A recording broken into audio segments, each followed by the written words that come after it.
today we're going to see what happens when we freeze water.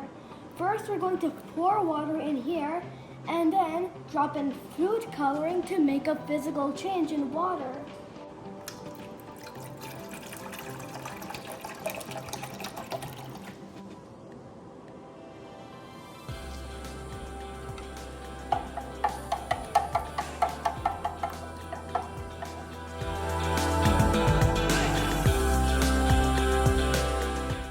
Let's pour it into these holes so we can freeze it.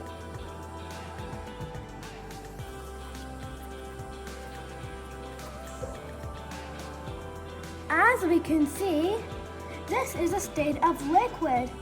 Now we're going to freeze it to see what will happen to this state of liquid.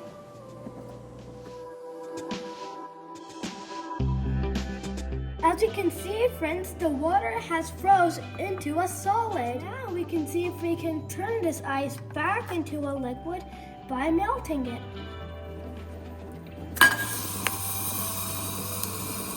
When we heat it, the water is melting, as you can see here.